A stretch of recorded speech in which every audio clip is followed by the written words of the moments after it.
Hi there and welcome to this question and answer video. And on Facebook a few weeks ago I put a call out if any of you guys had anything you'd like featured in a video, really, any questions you wanted answering and looking at.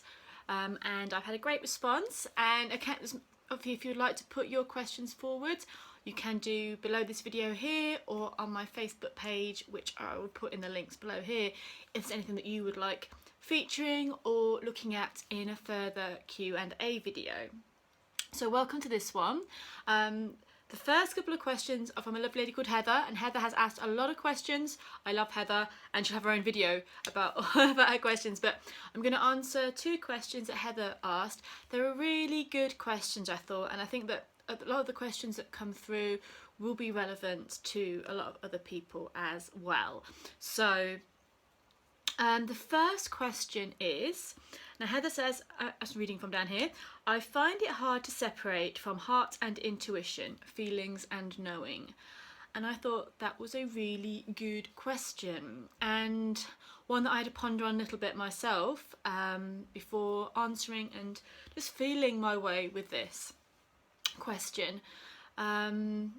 Because I feel like how we'll all do this and how we'll all have those feelings and knowings will be unique to us and our path and our journey. We can all maybe meditate and use tools which can maybe help a lot of us. So what I thought about first was, is what comes from the heart and what comes from the intuition different? How different are those things? And I really thought about that for a little bit. And again, these are only my opinions. You all may have very different opinions about this. And what I felt is that what comes from the heart, also, firstly, I think, where do we seat those feelings in our body? The heart obviously can come from here, but do you feel that there? Like, where is your heart energy? Now, it's from the heart chakra usually, but you may have somewhere else where you feel it. Who knows? But heart is often here, and intuition is often sort of just below your belly, your sacral chakra, or your base, around here, on your belly button, just below, is often where we will seat that energy or hold that energy. But again, you may find that different. You may find your intuition you feel up here, you may feel outside of yourself, you may have a different sensation around intuition. So firstly, feel something, a feeling, a positive feeling hopefully, and see where you house that in yourself, and go with your gut. It's all in the key, isn't it, heart and gut, but go with your intuition and see where you house that as well.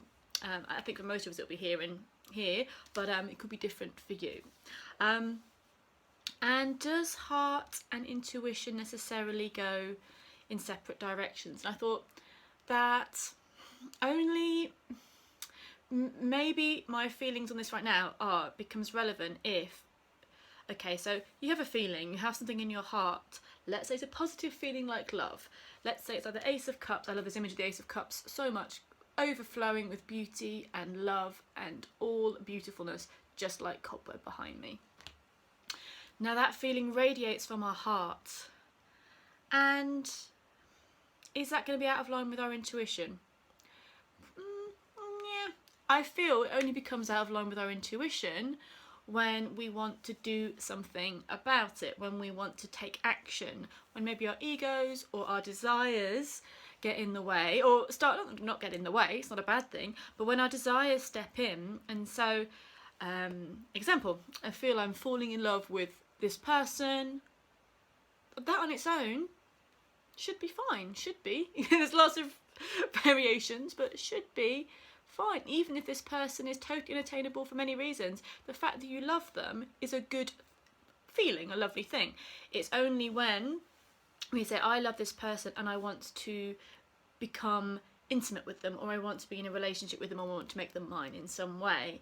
That's the acting on the heart, on the feelings, could be where your intuition and your heart's going, oh, not quite right, not feeling quite aligned. For example, you could fall in love with somebody and they let's say for little, something that's not desirable in your life, maybe married already, or an alcoholic, or something that's hard for you to deal with and may not be in alignment with your path at this time.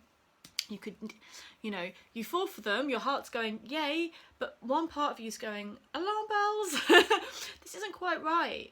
And that's when you get that squeeze, that pull between your heart and your intuition, where your heart may just say, sod you intuition, I feel like this and nothing's going to stop me. And then probably later on we might go, yeah, that probably wasn't the best idea, was it? Because, your intuition has gone flagging up something here that they right now may not be the best thing for your path. There's something about this connection which could be not so great for you, and that's when your heart and I think your intuition would be at odds. Or maybe you fall in love with a house, with a part of the world that you want to move to, but something in your intuition, your gut is going, this is not quite right, and then you just know that for some reason you'd feel isolated there, or you know that that something about it isn't right for you at this time. And I think it's easier to look at it when the feeling from the heart's a good thing and the intuition's a bad thing. But what if it's okay, you feel heartbroken, you feel sad because something you loved hasn't worked out at this time, but your intuition is saying it's okay. It's all right. I don't know how. Can't logically work it out just yet. Maybe this person's for later. Maybe it's just okay. And that can be confusing as well, because your heart's going, but I feel sad. I haven't, the effect of loving something or someone and it not working out is not an easy thing.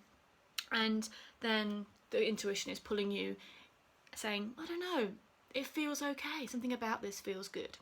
So I feel like those are times when your heart and your intuition are maybe out of alignment, and you can work on just feeling that in your body and in your energy. And what I do is, all you can do is practice and find your own language of this, I think. And keeping your journals, keeping notes on things. Again, feelings are very changeable, aren't they? And we can feel something very passionately one day, and the next day be like, oh, I'm alright actually. Or I'm glad I didn't do that, or I felt very miserable yesterday, today I feel amazing. That's just how it's called having hormones, I think, isn't it? And if you're unsure, if your heart and your intuition, you can't tell, but you feel something very strongly and you're not really sure, it all feels a blur if it's right, just maybe hold on to it for a minute. If you can, don't rush. Sit with that energy, sit with that feeling, and see if that feeling like a wave shifts and fades, where the intuition should be quite a pull, so you'll know maybe that's more constant. So yeah, if it's possible to not act on something immediately, if you feel unsure about those two energies, then that could be good. Just sit with it and see how things shift and change. But I'd say as well, don't procrastinate too much. Sometimes you can be the opposite way. We can be so caught, is it this, and then we're actually just afraid of doing something, and we put that in the way, like we're afraid of taking that step. And we'll say, oh, my intuition's not sure, my heart's not sure. Maybe we're just scared. So yeah, and fear as a feeling and intuition's a hard one to decipher as well. Fear in the brain and then fear in the gut, isn't it? Like fear when we think about things and we can work ourselves into a total frenzy, and that instinctive knowing that we have to move now. That can be one that's also good to work on. The brain freeze fear that grips our heart, and because we've started thinking about something, or the actual knowing that something isn't feeling right and we do have to change it. So there are little ways, I think, of feeling that and working it and find it where we house it in our bodies, and getting to know our feelings better and getting to know our intuition better. So the more we do psychic development, the more we do maybe meditation, silencing the brain, and to a point silencing the emotional child that wants this, that and the other, and just being with yourself. So finding time to meditate 5-10 minutes a day can really help us. When we're still, we can feel the difference in our bodies. We know what feels right so much more clearly. So meditation is the key, I think, for this. But another thing I wanted to try, and what I like as well to do, and it's fun and can maybe is helpful for you guys, to work out what you're feeling and what's affecting your heart and what's affecting your instincts and your intuition is, as I was saying, finding your body where you house these things, but create a visual space for both of them.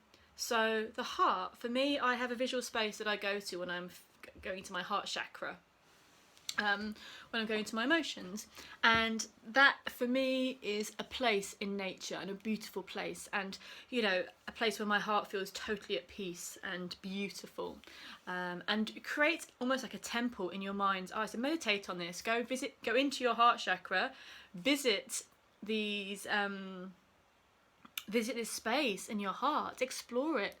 What colour is it? How does it feel? For me, it's a place in nature with lots of water. It can look a lot like this, actually, to be quite honest. A place where you go into to explore the temple of your heart and of your emotions. And I mean, I think water is a great thing to have in a heart chakra temple, because the quality of the water when you go there may say a lot about how you're feeling. Is it you're feeling stormy, still, tranquil, or murky and you can't see through it? But however you feel is right. And the colours of the heart chakra are pink and green, so you could base your visualisation, your natural temple, around that colour scheme if you want to. It could be a room, it could be a palace.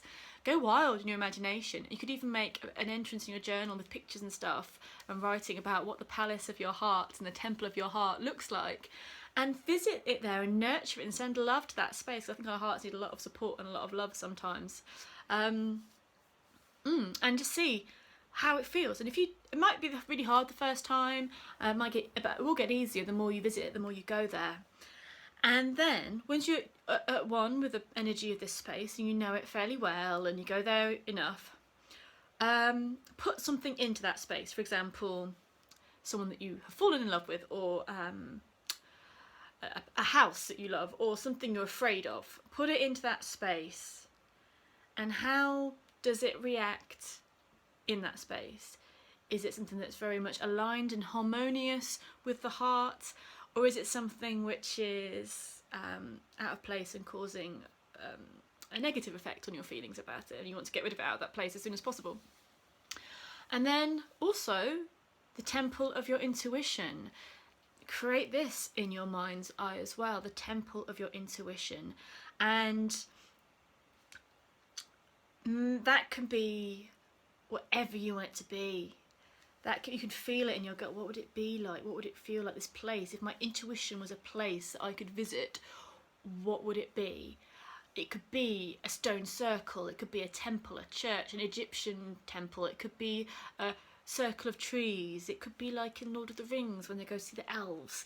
It can be anything. It could be a desert, it could be an ocean, it could be a fireplace with an old lady sitting next to it. What does your intuition look like? What does it smell like? What does it feel like? Make a place, a landscape for those places. And again, put something that you love or that's on your mind, or your thoughts, or you're struggling to work out whether it's this or this, into that place and see how it feels. Face that thing in that space. Maybe you have a guide there, so maybe you'll have a guide in your heart, and maybe you have a guide in your intuition, a bit like Merlin guiding you. And maybe ask about this thing. What's this? What's going on?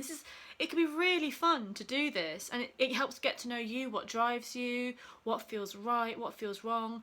You may find it helps, you may not, but even if you don't find it to give you the answer, it is a great idea, just in general, I think, to have a space which houses and landscapes those beautiful places. So a place for your heart to see what makes your heart feel blissful and healed and happy, and a place where you can go to follow and learn to trust your intuition. And again, do dedicate a journal or a Book of Shadows entry into these places. They become real once you create them. They become real on one level once you visualize them, and the more you visualize them, the more you go there, the stronger your connection with them will be. And hopefully the more you know, you can feel what's feeling strong in your heart but feeling shaky in your gut, or in that beautiful time when they're both aligned, when your heart and your intuition are singing and life just feels like wow and blissful. You know that you're on the right path. So I hope that was helpful. I think it could be a fun technique to try anyway, but just be aware, I think, with your heart, and if you have that feeling of love, that's not wrong ever. It's what we do with it and what we expect from others and what we put ourselves in. How we express it, how we try to control things or create a desired outcome, that's when we sometimes can go against our intuition or can come across feelings of it not being right. But you know, sometimes, and gosh, I think I've done it enough times, we just say, well, I'm doing it anyway because my heart feels so strongly about it, and then we go later and deal with whatever happens later. But yeah, I hope that was helpful for you, Heather, with that question. Now, the second question that Heather asked was she doesn't understand what the term pagan was or what it meant to be a pagan. And that's also a really, really good question, because pagan is such a huge term. The cliche is it's an umbrella term, and it is. And I think it means different things over different eras of time. Like in ancient history, the term pagan, what the Romans would use, would be an insulting term to those that didn't believe in the Christian God or wasn't one of the main religions, Muslim or Christianity. So that if you were not those, you would be considered a pagan. And often if you have more than one god, so if you had polytheistic belief, more than one god or goddess, and goddess, obviously if you have a goddess, you would be pagan. So the belief in multiple gods and goddesses. Now, some pagans believe that all goddesses are one. Goddesses and gods, are facets or aspects of one. And some believe that they're each individual deities in their own right. So, as I say, there's so many different beliefs in the term pagan, but they usually have a belief in the neo-pagan way. So neo-paganism is the more modern term of the word paganism, which is how we see paganism today. It is a spiritual path, where in the past, with the old use of pagan, it could be a derogatory term for someone that was a bit more carnal and less spiritual. Paganism has the vibe of earthly delights as well as spiritual delights. So there is a carnality to paganism for some people, not everyone. And there's also a highly spiritual aspect of paganism nowadays for people as well. But in the past it would have been a derogatory term to those who weren't Christian or Muslim. And now neo-paganism, it's been reclaimed. Usually pagans follow a nature-based path. It's the core of most paganism is nature worship, a nature-based religion. And usually pagans will believe, neo-pagans, a modern term of pagans, will believe in more than one god or aspects of god and a goddess and different deities. So Hinduism can be thought of as a pagan religion because they have multiple gods. The ancient Greek religion was a pagan religion because they also had multiple gods, if you see what I mean. And because paganism now is such a broad term, it really does often people who are Wiccan or Druid or just curious in the craft or really want to celebrate the seasons, the festivals of the year, and to be in tune with the natural cycles of the earth and the planets, to one degree or another, are pagans. And some people don't like to be called Wiccan or Druid, and pagan is they're happy with that. They're a pagan. They don't want to be subscribing to a specific religious path. They follow the natural cycles. They celebrate the goddess and the god in their own way. Maybe not. Sometimes they don't celebrate the gods. They just follow the cycles. And they celebrate the turning of the wheel of the year and the nature-based celebrations. So it's a big term. It's a nature-based polytheistic religion. Spiritual path, not religion. You don't call paganism a religion. Spiritual path, where you are really free to explore your own spirituality, to connect with others. And most pagans will celebrate the 8 festivals of the year. So the nearest one to now is Yule, Imbolc, then you've got the spring equinox, Ostara, then you've got Beltane, then you've got the summer solstice, then you have Lughnasadh in August, and then you have the autumn equinox, and then you have Samhain, and they're the 8 pagan festivals. So most neo-pagans will celebrate those 8 festivals.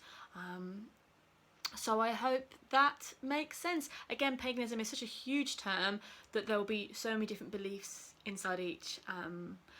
Most often you'll find that they celebrate nature, and worship the gods as plural.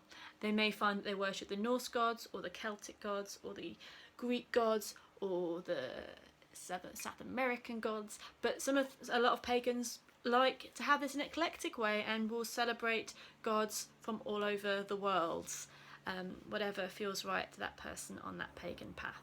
So thank you very much, Heather, for those questions, and I hope that everyone found those ideas useful. I've got lots more questions to get through, but also I'm open to more of your questions, so do let me know if there's anything else you would like to ask on this question time. Lots of love to you all. Take care.